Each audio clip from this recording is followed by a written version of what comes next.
I think people need to know kind of what goes on in this office. We have this new office everyone's driving by every day.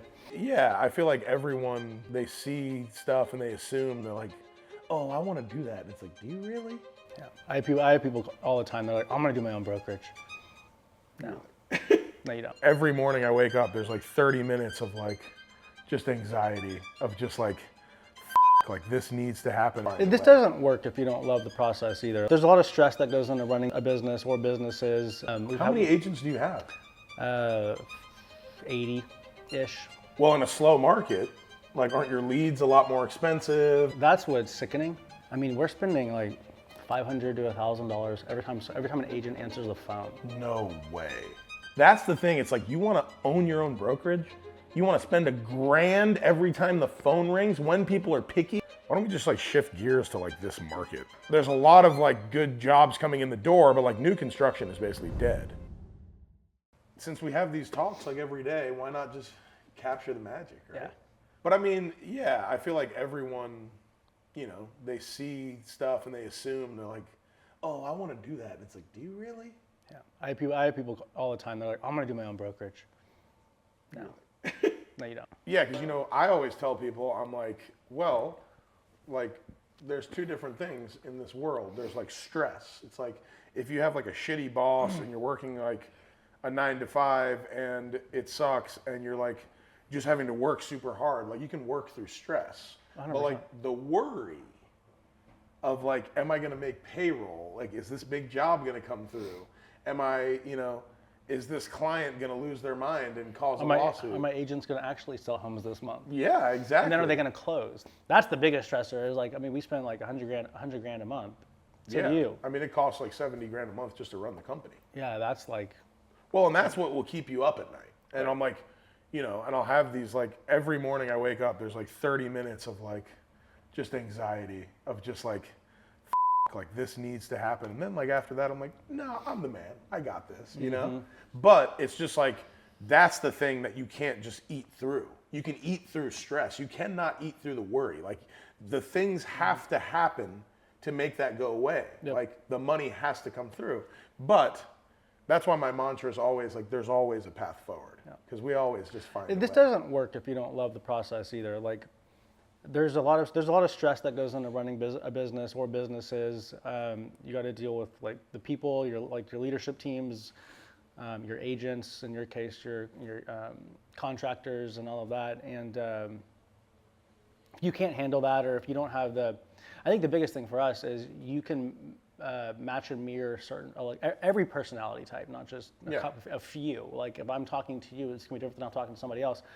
You have to be able to have those qualities as a leader to be able to grow, and you have to also be able to kind of just tone it down. A lot of people think when you're in leadership or you're running the show, you have to like just be this like big bad boss that like, you know, puts the hammer down. Like we don't live in that world anymore. Yeah.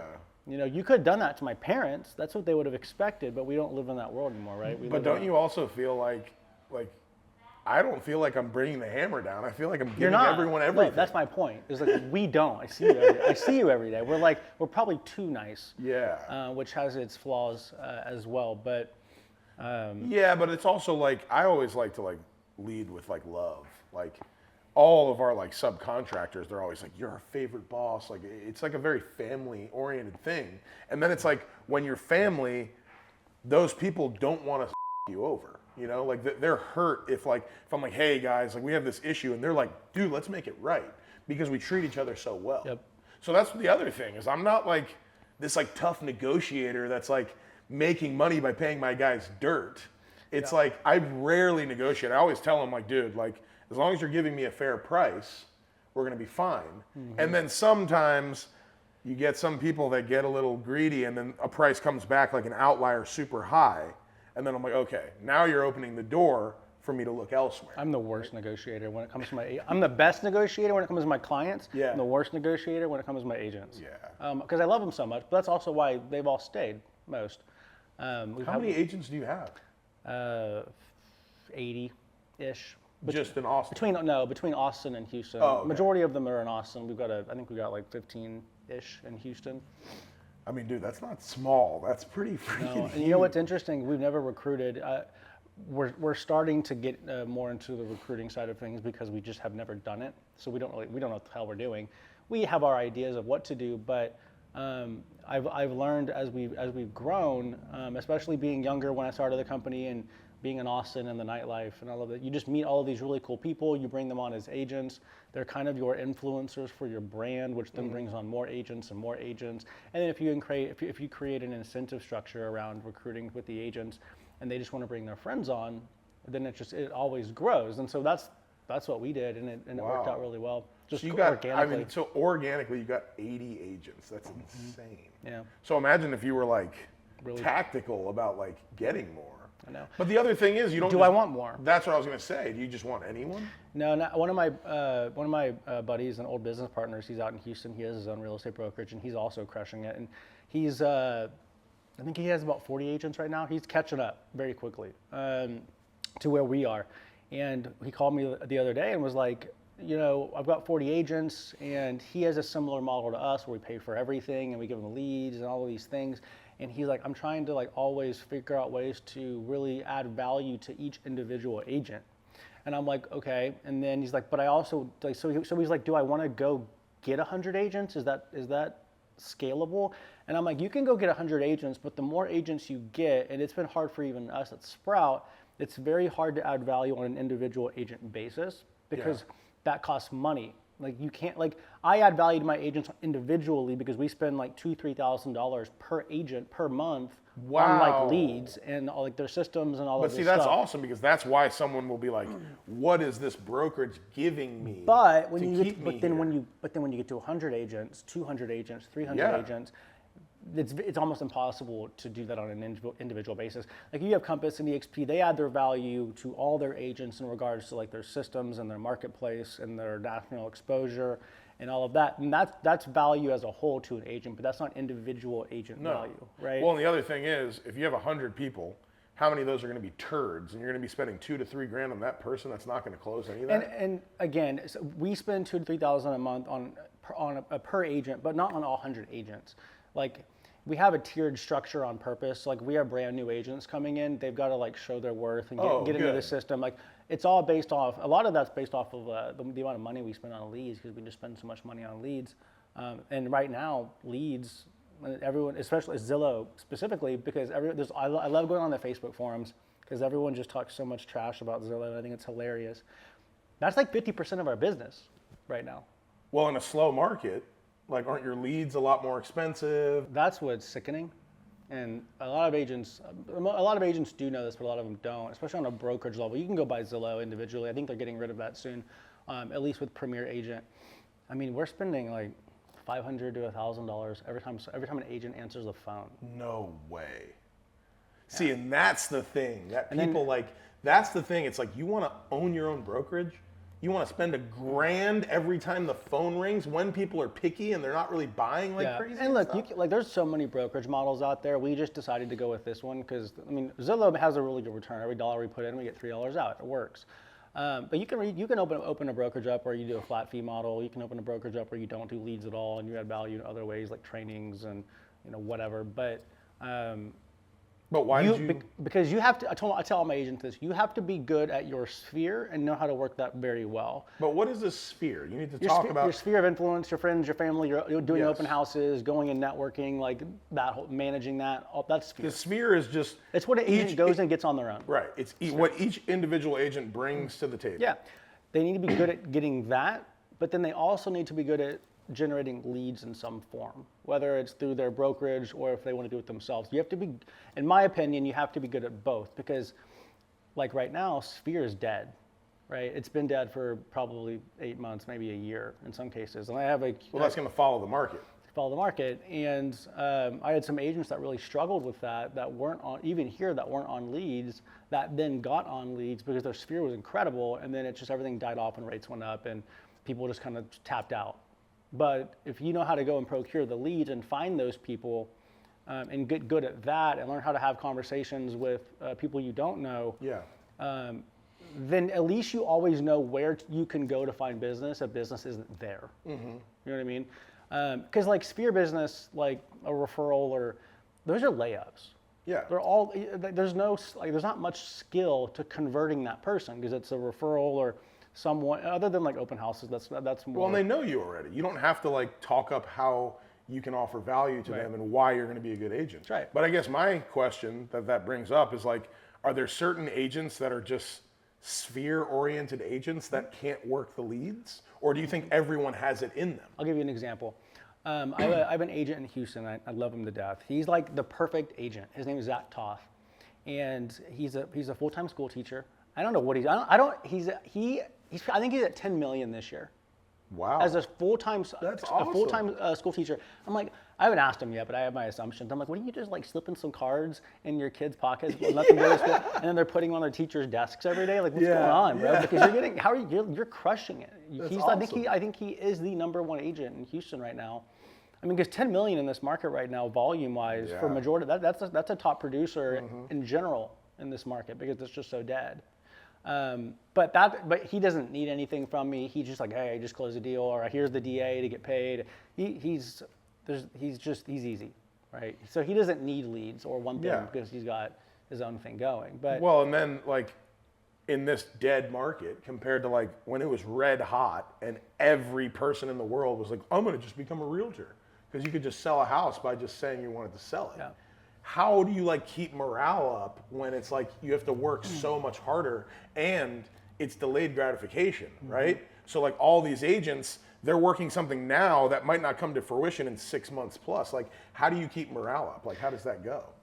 I mean, it's not easy, but a lot of these agents have been here for a really long time, and so it's nice.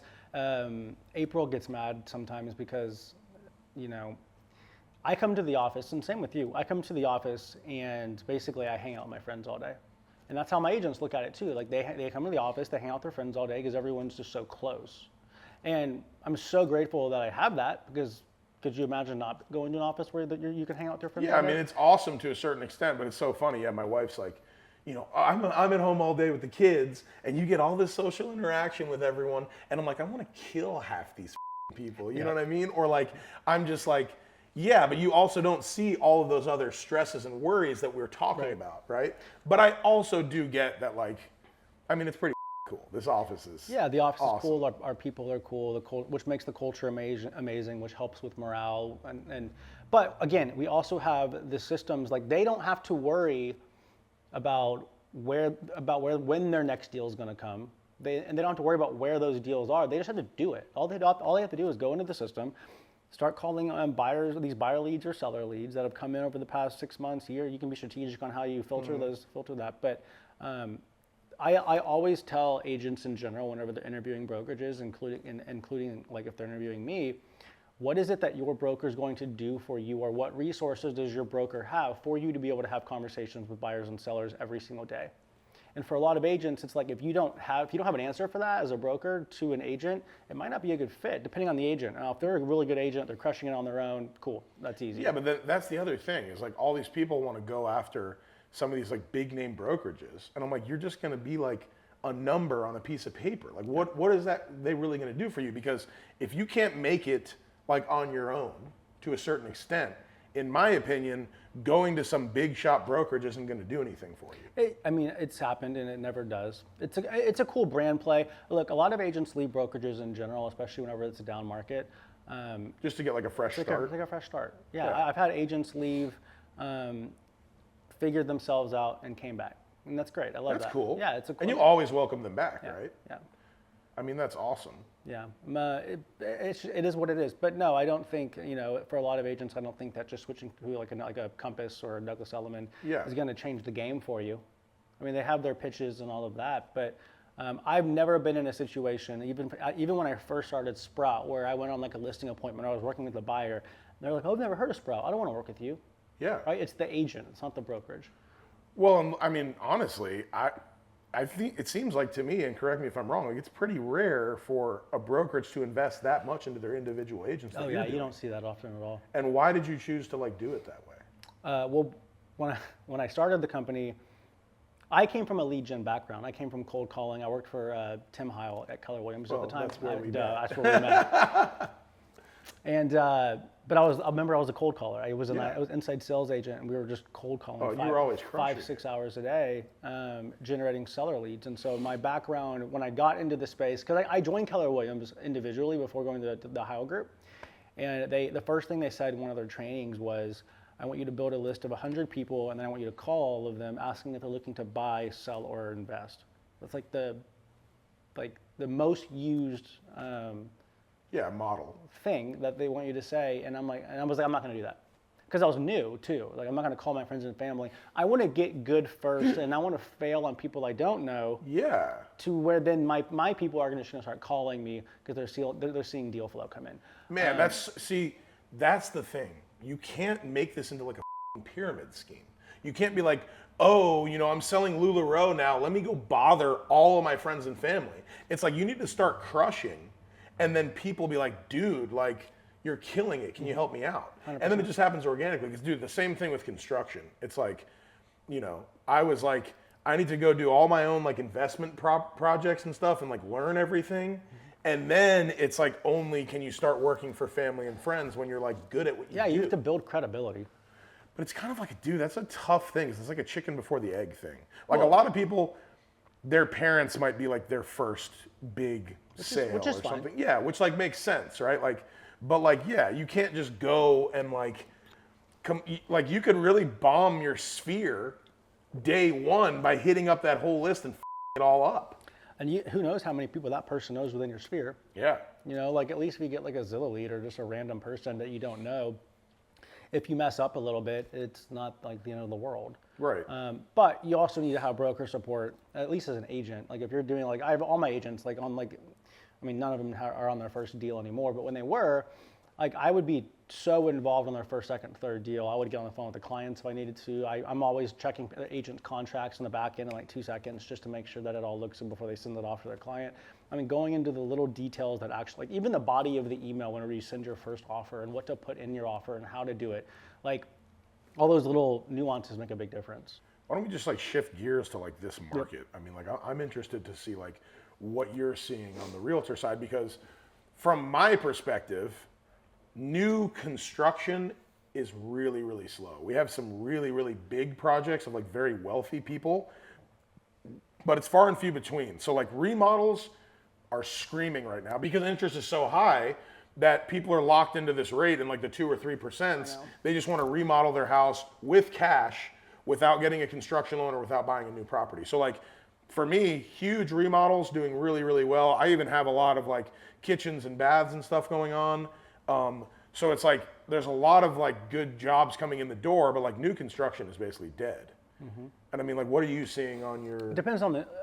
We're seeing the same thing. Obviously everything's dead right now. We went from, I swear, it was always something. Since I started the company, first it was, the first 3 years didn't even count because I didn't know what the hell I was doing. Yeah. I don't even count those first 3 years. Yeah, you're just surviving. I was just surviving, trying to figure out how to even run a business. It's my first business I've ever started. Holy shit, that was your first one. Yeah, I know. And now you have how many? List them. List I got each company. Sprout Realty, I got Sprout Roofing and Solar, we have a mortgage company, Loan Lab Lending, Modern Door Management, which is the property management company.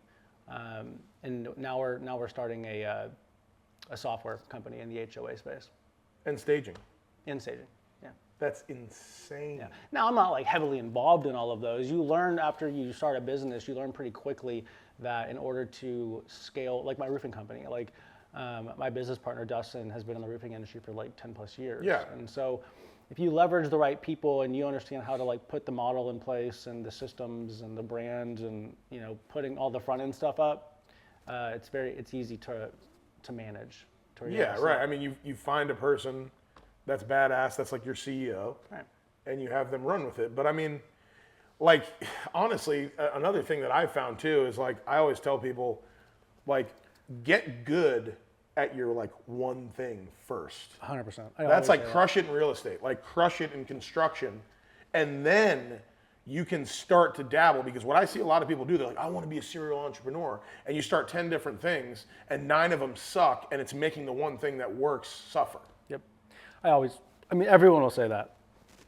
Everyone who's successful will say that. You need to get good, because I have agents like, oh, I want to be an agent, but oh, I want to be a lender too, or I want to start this side business, and they see a lot of it in me, but they don't understand, because they see everything that I'm just like randomly doing, but they don't understand that like the first They didn't see those first 3 years. 4 years was just real estate, just the brokerage, just figuring out and getting good at that one specific thing. And that was only it. Like you lived, breathed, you ate that. Like that was it. Which is how you then learn how to run a business, how to manage people, and how to like I remember whenever we had our first closing, it was like the most insane thing. I remember whenever we got our first lead through cold calling, I was like mind blown. I was like, I can't believe this is working. It was like so motivating, and it was just a random cold call, but.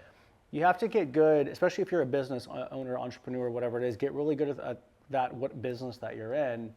Learn your systems, learn the business model, love the process, make some cash flow. Become profitable. And what ends up ultimately happening is it creates other opportunities that you can then now decide if you want to get into or not, right? Yeah, but if you can't get good at like starting your first business, because there's a lot of like first steps that go into starting a business, like creating your brand and LLC and creating your Google business page, all these little things, right? Website. Yeah, like SEO, like how are you going to get seen? Before you even start systems, and you have to have upfront capital for that kind of stuff. So, but again, once you get good at that, then it makes it's very easy to replicate a business model. If it's in the same, like if it's service-based, like all my companies are all service-based, like real estate and roofing and all that. Well, and that's the thing is they all somewhat work together. And then it's funny because I have all these different companies, but they're all spread amongst like construction in some form, like owning and operating a bunch of rental homes or like apartment complexes. There's like landlord side of that, but we're buying them, fixing them up, renting them out, and then it's like. There's a remodel side. There's a new construction side. There's like all these different avenues. There's like Airbnbs. There's short-term rentals. Like so, there's all these different avenues. But I'm really kind of doing somewhat of the same thing. Like so much about lending because you've dealt with lenders from your whole career. I knew everything about lending just because even before starting a mortgage company, just because like I dealt with so many problems with lenders while doing transactions to where I had to just figure out the problems for them. Yeah. It got to a point where I was basically my client's lender at the same time. If there was a problem, like if there was a solution, I knew what it was. Yeah. I tell all my agents that this is just a life thing. Like you have to become a master problem solver in life, no matter what industry you're in. And if you can become a master problem solver, and like I love whenever agents bring me problems, and like it's like for me it's fun to be like, okay, how fast can I figure out that solution, or do I already know it? And if I don't know it, I'm even more excited because now I have to go figure out what that solution is. That's how you should think. So everybody should think with just anything that they're doing in life, especially if you're in the business world, right? Yeah, I mean, that's honestly a huge perk of like dopamine. Like there's just constant issues that like they can drive you crazy on one hand, but it's like, it's what is driving you. Like I love that kind of stuff. I'm just like, that's why I said there's always a path forward. Like there hasn't been an obstacle that's like collapsed me, Right. That's like a super rare thing. Usually you have like, 10 or so horrible decisions before that actually happens, right? Like there's always a way to navigate through these things. It's funny, a lot of brokers, some do, but there's a lot of brokers that don't do this. And then there's a lot of agents that have come to Sprout that one of their biggest concerns was they didn't have broker support, or they were nervous to call their broker because they didn't want to annoy them. And like everyone, and it's funny because how it works now here, but everyone here, they call me with their problems because they know that they can. And dude, they don't even say hi to me on the phone anymore. Like it's whenever my agent calls me, it's they just ask me the question and I immediately give them the answer. That's what I believe in. Let's move quick. Give me your question. I'll answer it so that way you can learn quickly, and then boom, hang up. They don't even say bye. It's like no hi byes anymore. It's just like question, boom, like, don't waste my time. No, they just know now. It's like I know that for this, I know Cody's busy, and if he's going to take his time out of his day to answer my call, to answer a question, it needs to be quick, right? And I love all of them. We talk all the time, but when it comes to like the question, it's like let's boom, boom, boom, boom. Yeah. Let's just knock it out, and because it makes it easier for me to answer more phone calls throughout the day. Now, is that scalable? No. Does it stress me out sometimes? Yes. But do I love it because I love solving their problems for them? And I mean that's what you're here for. That's why people want to come to a place where there's a guy that has a ton of experience that is going to be like, because what's so funny is the individual when they first like encounter that problem, it seems world ending. This happened to me so many different times. And just having people with more experience oh, I've already done this, do this, that, and that, and you're good. And they're like, oh my God, you just solved my life, you dude, know? it's so funny. Some of my agents, they get like, they'll have a problem and they don't know I guess they don't know the solution, and they just are like losing their minds. Like, this deal's not going to close. I don't know about real estate anymore. Yeah. And I'm like, dude, the answer is so simple. Yeah. I need you to make these 2 phone calls and ask these 2 questions, and it'll fix your problem. Yep. Because agents, like, part of solving problems is knowing who to call. Yes. I'm not always the person to call, right? Sometimes it's title. Yeah. Sometimes it's the lender. Sometimes it's both together, right? Sometimes it's also someone else's issue that is fucking you, but you just have to be like, you know what? I'm going to do everything in my power to fix this, but at a certain point, if it's not my fault and I can't change it, you have to just kind of like move on, right? My investor, he would hate me saying this. So when I started my company at 23, I went to him to raise 300 grand. Just at 23. I didn't know what I was doing. I had never started a business. I never sold a home when I met with him either. It was like January 2016. Are you kidding me? Dude, it's crazy. It was I showed Fake it till you make it. I was like in this like such a realtor outfit, like just like tucked in shirt, Slacks and my with like chinos, and like my nice shoes, and a long pea coat because it was January. And I walk in there because my buddy had introduced me to him, and I was looking to basically open a brokerage up that had a similar model that's based around cold calling and all of this, but I had never sold a home. Because I went basically from inside sales agent to an agent for like a month and then quit. Because I was learning the model, quit, and I pitched the idea to my investor, not ever selling a house. But it took 8 months to like formalize it and get everything done correctly. Because I wanted it to be when I start Sprout, I can quit what I'm doing here, and next day Sprout's operational. Yeah. That's what we did. So luckily I had sold 55 homes within an 8-9 month span, because I was like a hardcore cold caller listings, and 55 homes in 8 or 9 months. Yeah, it was a blessing, about I knew what I was about to get into, and I knew that I needed to have that experience very quickly to be able to run the business and have it generate revenue quickly as well. Because it was 300 grand to me, was a lot, and I'm like, I don't like owing people money. Oh, it's like the worst. Feeling. And so, I was always trying to get that paid back, but it worked out. That's awesome though. Yeah, it was insane. Well, and that is really what's funny, is just like, there's so many things that you can just like, if I learned anything from like Gary Keller, it's like fail forward. You know what I mean? Like, I just love that. It's like, by the time a year goes by, there's some people that want to become a perfectionist and become an expert before they ever start. Then you could just go through your hard knocks for a year and just get kicked in the dirt like all the time. And then you're somewhere and you've made it. You know what I mean? And it's like, yeah, you have to have like the right people in your corner. You can't just go out and like play with millions of dollars and like lose people money and stuff. No, yeah, of course. But if the only thing you're risking is your own career and you're not hurting anyone else, and you have people for like safety nets, you got to just go, 100%. I mean, for us, the market's been slow, as it has been for everyone else. And in the construction space, same thing. And even new construction, you're seeing it with like the big production home builders, because they're offering these ridiculous incentives on rates and stuff to the agents and all that. It's interesting. This market's been so weird the past 3-ish years, because I swear when something happens, I get so stressed out, and then I swear the more I stress, better things happen when I stress, which is the exact opposite of like law of attraction. Being positive causes positive results.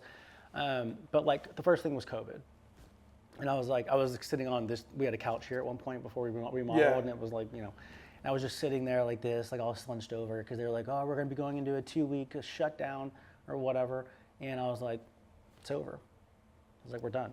Like, what people are going to be buying houses? I remember thinking the same thing. I was like, who the fuck is going to be remodeling? I was like, we're done. We're giving up. Everyone's done. Get out of my office. It's no more. Shutting the doors. And but I sat there and I was like, well, I don't know. I don't see a way out of this. This doesn't seem like this is going to have a positive result. And I mean, God, what? After like the 2 weeks of which I never even went shut down. I was just still driving around and doing my own thing. But after the 2 weeks, everything just like totally ramped up. Insane. I mean, obviously, remember how insane that was? I mean, dude, that's what I'm saying, is like, that's where people were like, You can't look at that situation and think that that's normal. Probably won't ever happen again. No. Dude, that was the most unbelievable thing. And this is how I noticed something weird was going on. It was like 2 weeks after I was having a little sad session about life in my business. I have those every I was once in gonna a while. I was gonna show a house, and I was trying to schedule it, and they were like, you're gonna have to come to the open house because we have too many showings. And I go to the open house, and there's a line out the door around the block. On this just one, it wasn't even like a cool house. It was like a basic house in Round Rock or Cedar Park. I don't remember where it was. And I'm like, well, this isn't normal. So I was like, is like the news here? Are they like doing like something cool? Like, what's going on? And it was just all these people wanted to see this house. And then it was on the news. That house was on the news. I'm like, something weird's going on. Like, in a good way, maybe, but I didn't expect it to just blow up like it did with all this buyer activity, no inventory. You're like settling on houses. Sight unseen deals. People buying homes from different states. No option periods. No option. Like just insane. You couldn't even put an option in. No, you would just lose. Yeah. Earnest money was absolutely ridiculous. So our negotiation tactics now from then have totally obviously shifted. Well, everyone got lazy, and this is the thing. And you tell me if this is what happened in construction. The market was so unbelievably good that you could sell anything for nearly any price in less than a week, right? So all these bastards, they came in and they said, oh, people are buying anything. I'm going to cut all the features out of our homes. We're going to just do basic ass shit. And we're going to do as many as we can. It was a profitability play. Yeah, and they literally just watered down everything. People like myself and some of my other esteemed colleagues. I was like, if we want to be New York and LA, then we need New York and LA quality and like New York and LA features. And then the modern Victorian, I'm like, dude, like the amount of money, the extra bullshit I put into it. Because I was like, this is just like where we're heading. I want to be above everything. Now, it's so funny. One thing changes. Interest rates basically tripled. They tripled. All of these losers that were trying to take advantage of everyone, now you are the worst home on the block. Your features are trash. Your quality's horrible. You have nothing. You bought a basic ass lot. You overdid it. And they're all paying the price. And honestly, I have very little sympathy for those types. What sucks is the really, really good people, all of these other homes are pulling everything down. And by the grace of God, I've managed to, like, we've gone on a buying spree recently. That's the only good thing in this market right now. But by the grace of God, I haven't had any houses on. And I'm just like watching all these people fall out of business. Well, they're losing they're foreclosing on their homes. Brokerages too, right? And it really sucked that they did that because all these homes were so basic and traditional. I mean, they're modern. They, aesthetically, some of them looked cool, but you walked in there. And they looked good from far. And you knew, But up close, they were far from good. You knew that it wasn't. And it's in 04. It's like 04 is like the #1 zip code in like Austin. I know, and now it's so oversaturated. And it sucks. So we need to just clear everything off the table right now. Just tear them all down. Just move forward. But so yeah, I mean the funny thing was the market was so strong. I was teaching my agents on how to negotiate deals and how to have good conversations with the listing agent if you're a buyer's agent to like try and get something out of them. They obviously can't tell you what the other offers are, but like you can build rapport and like figure it out. Well, like if I'm here, like am I in the ballpark? You know, that kind of language. Yeah, exactly. But the other thing that's funny is if you were a seller, amazing, but buyers couldn't buy anything because it was so hard. First it was COVID. Yeah. Then it was the market got too strong. It became too much of a seller's market to where my agents couldn't win deals. Right, like no buyers. And there was could buy no houses. listings to get because nobody was like there was so they were there gone. Was such little, 7 days of inventory. There was such little inventory, and like you couldn't. And it was so much competition with getting listings in general because they're like, well, who's going to do it for 1% because it's going to sell itself, right? Yeah. And then we were doing leads. We had buyer agents, and like they couldn't win deals, and it was like so. Then I was stressed about that. I was like, well, now this is going to be complicated because now everyone under the moon wants to be a realtor on top of that. Yes. And so everyone's just taking business away. We got through it. It ended up we had our best year through it, obviously, but it was still a struggle, which then led to rates going up. So then the market's like doing this again. Not going up. Like, dude, they fucked us, man. Dude, That is insane. Like, they tried to like cripple the economy. Yeah. But I mean, and you know, you look at inflation and you're like, okay, I get it. But you're like, dude, like, can't there be like a happy medium? I know, like to go from 2.5%, 3% To 9? almost 9 at one point. Yeah, insane. like, that's nuts. And you know, so then we had that problem. So there's another problem that we had to deal with, which we're dealing with now, which is well, and then homes can't appraise. homes aren't appraising. So, I mean, I told No my one can agents, get qualified. No one can qualify, nor do they want to. Yeah. You might as well just go rent. Especially when you just bought like 3 years feel ago bad and for your those- interest rate's 2.5. You're like, Well, I'm gonna pay 8%. I know, but they also bought at a high, and so Yeah, it's I like mean- this double-edged sword. Well, and that's what's funny, right? The other thing is, there's a different problem if you don't have the money.